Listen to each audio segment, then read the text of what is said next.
has been driven into the anal cavity of the victim to the point of perforating the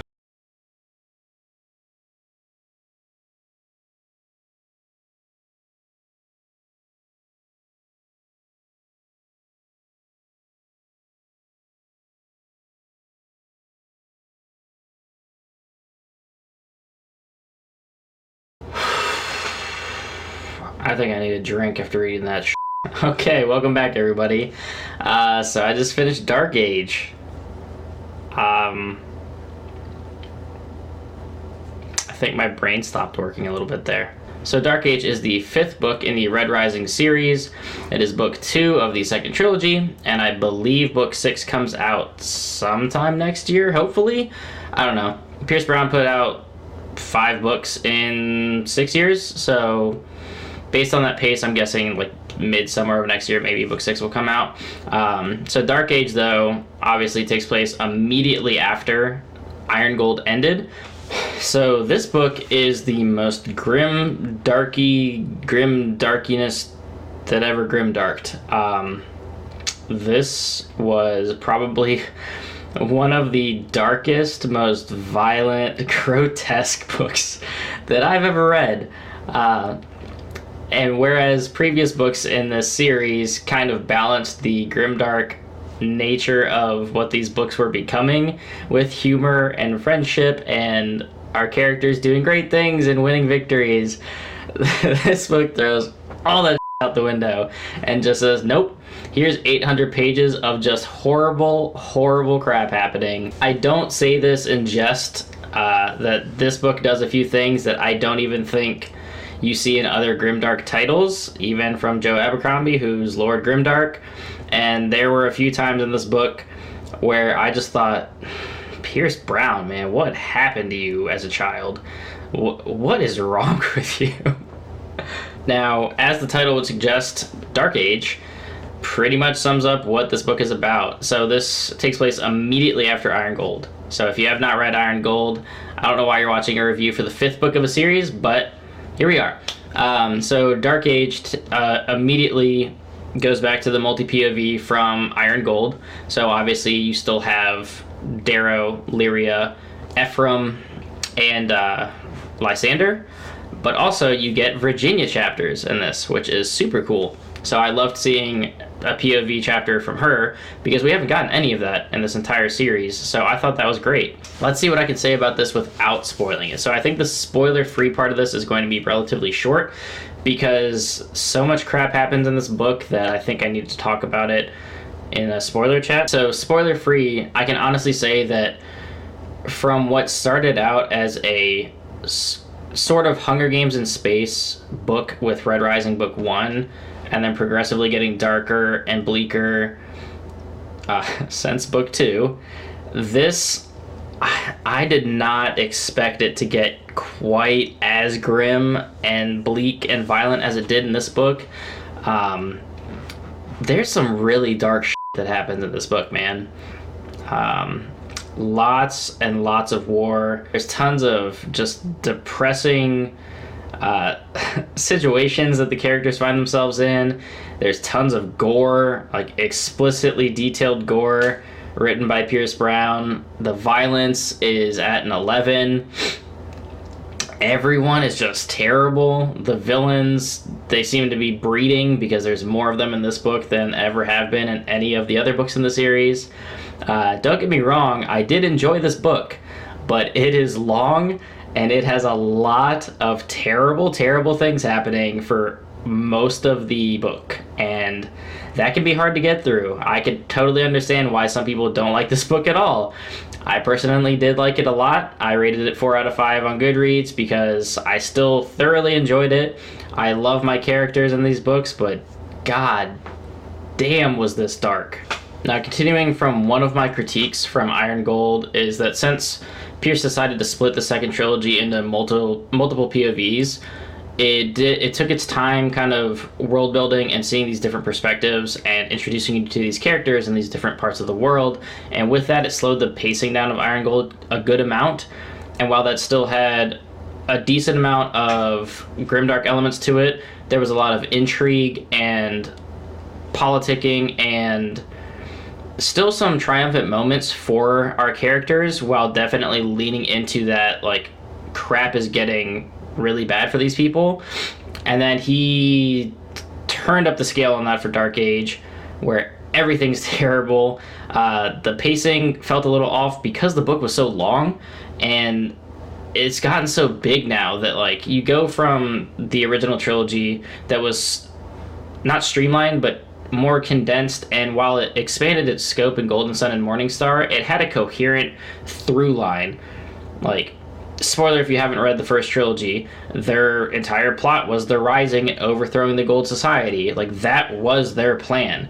And then you time jump 10 years for Iron Gold, and now it's almost like, where do we go from here kind of thing.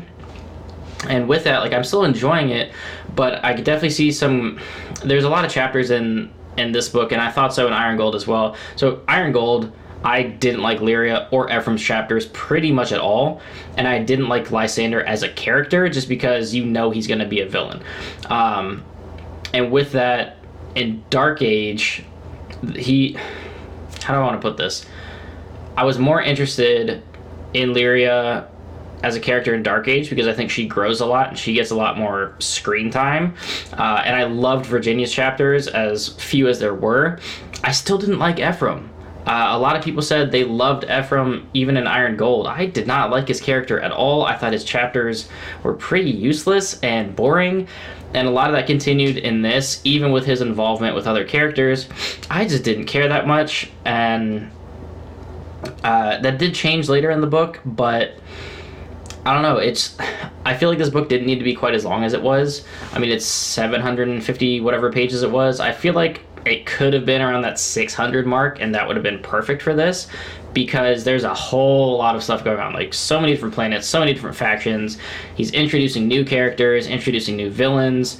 Just, there's a lot going on, and I'm not sure how it's going to wrap up in book 6, but I mean, I trust Pierce to bring it all home.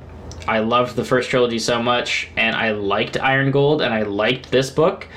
But just the amount of darkness that these the amount of darkness that these characters are facing now, I don't know how book 6 will turn out, and that worries me a bit, but obviously we'll wait and see. Overall, spoiler free, I did enjoy the book. I thought it was a little bit too long. Pacing was hit or miss here or there. I kind of wish it wasn't quite as grimdark as it gets in this. I mean, it almost gets exhausting how grotesque some things in this book are, and I could definitely see that being a turnoff for some. So having said that, I'm going to jump into spoilers now, because to talk about a lot of what goes on in this book, I feel like I need to actually talk through some parts that happen in the book. So turn away if you have not read this, and tune in next time. Whew. Okay, so spoilers. Jesus Christ, this book was relentlessly violent, bloody, brutal, grotesque, whatever word you can think of. This book was that.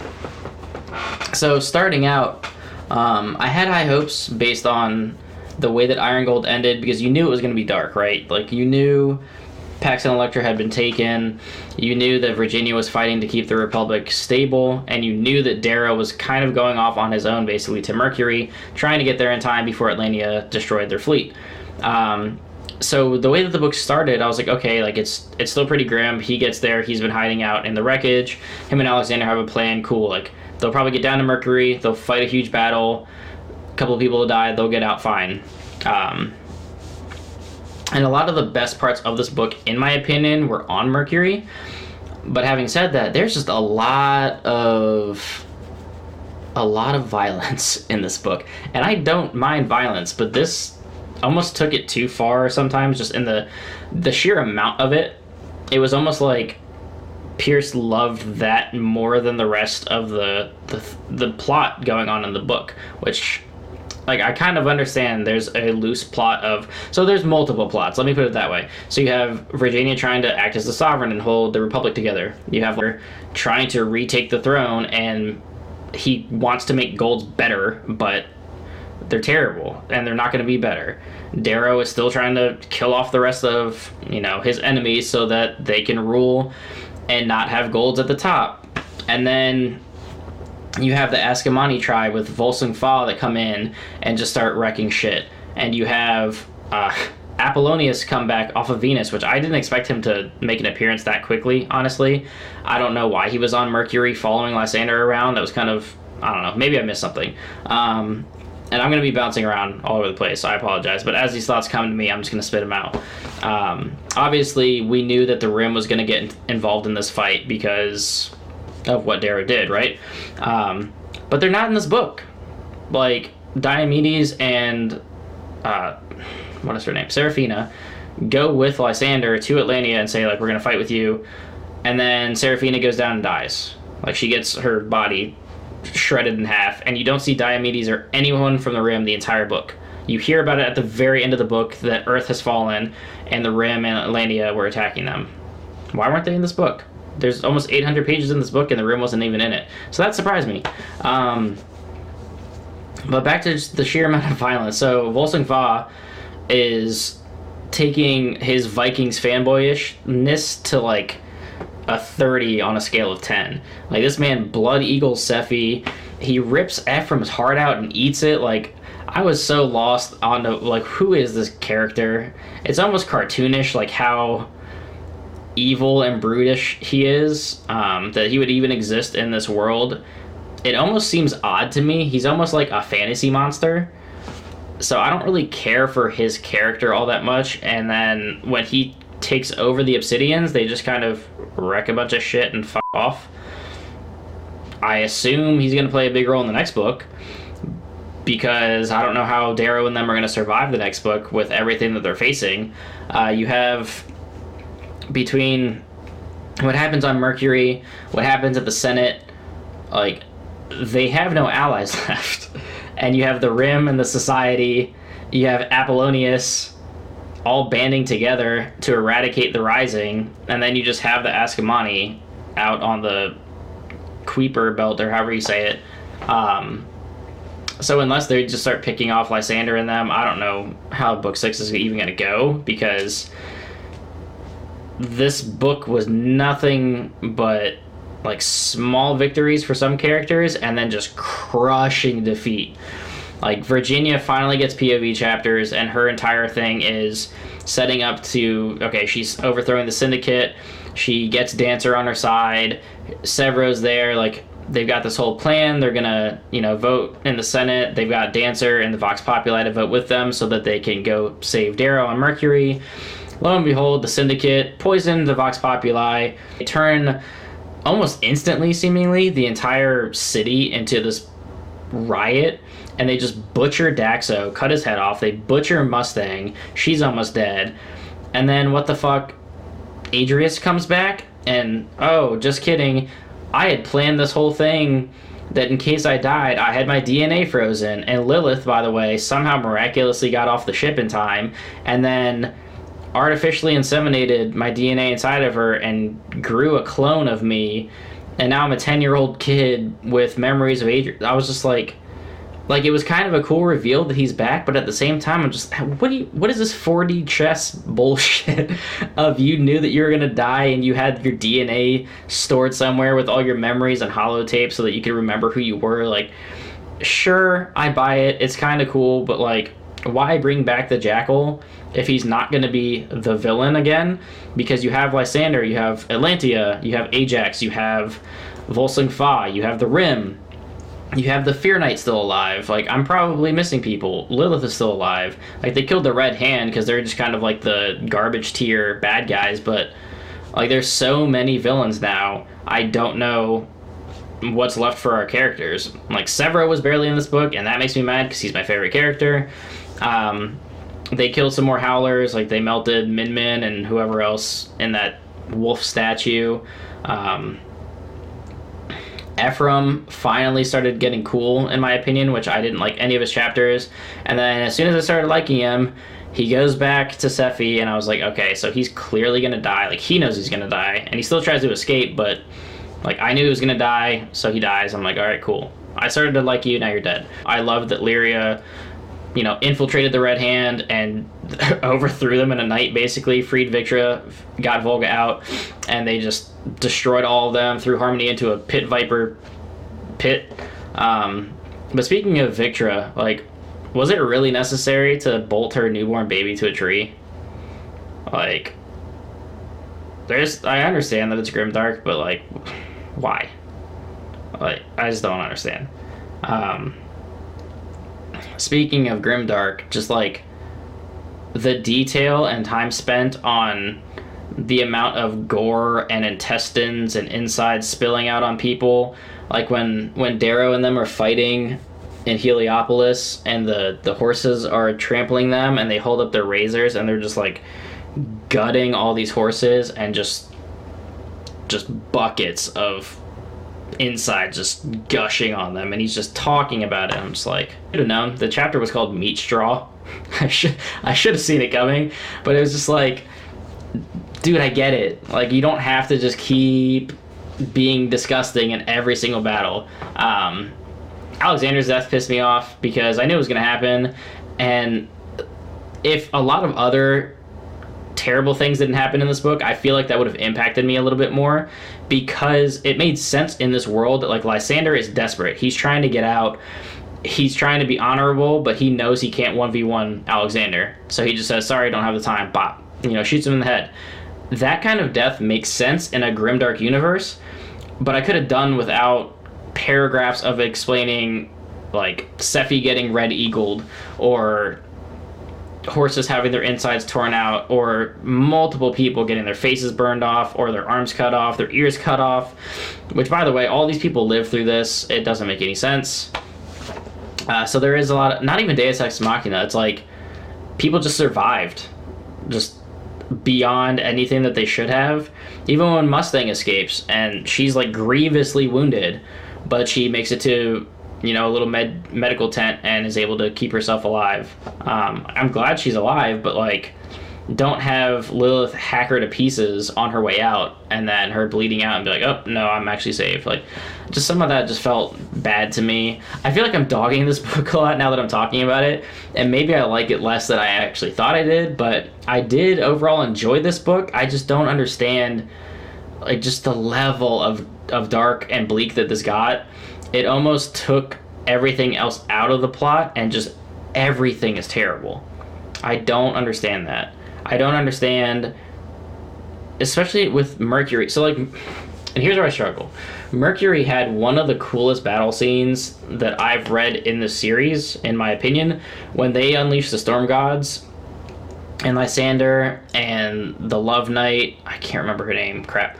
But they hear that rumbling, and they just, there's a storm whipping around them, and she, puts her head to the earth, and she's like, that only one thing makes that sound, tracking Jaegers. And I was just like, dude, this is so cool. And, like, their scout peers out from the dust and then backs up, and you just hear, oh, and just the howlers start howling. Lysander's like, shit, Darrow's here, we're and just that whole scene was cool. Like, they just mow them down. They just run right through them. They don't even care that they're just hacking people and just bolt for Heliopolis and save it. And then, of course, it's like, well, Lysander doesn't die. He's getting his face melted off. Like, he's gonna survive. He's gonna somehow screw everything up. So there was a lot of, like, I loved that battle scene, and that was like a short victory. And then they take Heliopolis back, and that's a victory. But then immediately it's just like, oh, by the way, Atlas Araz here, the Fear Knight, him and Lysander cooped up this plan to sneak into Heliopolis. It's obviously going to work because he's not just going to die. He's a POV chapter character now. So it's like, Darrow gets outsmarted, Alexander gets killed, everybody's getting slaughtered, and then finally Cassius shows up. And I honestly expected, this whole time I was thinking that this was set up to where Cassius was going to actually have, like, troops with him, and he was going to show up at the last second, and they were going to fight and kill Lysander or, some other people. But he basically just grabs Darrow and they peace out. And then you don't see them again. So I guess in book 6 they're just going to be off wandering around. I feel like they should just immediately go to Mars, because that's where everyone in the Republic is. I don't know. I honestly I don't know where book 6 is going to go from here. simply because whereas previous books, our characters had a lot of losses but got through it, were triumphant, and won at the end of Morningstar, but like, you know, the world is in turmoil, you know, not everything's going to go their way, but you have a relatively good ending. You have your characters, you have, you know, comic relief at times, you have these friendships, and this book was just nothing but just like beating you over the head of like, this shit is dark, everything's terrible. So I don't know how book 6 is gonna go. Like, I still think they're gonna win, but I could easily see it where most of the cast is dead by the end of this, because I think there's only one book left, and with that, I assume Darrow and a lot of them are going to die. Like, I don't see a realistic way that Severo and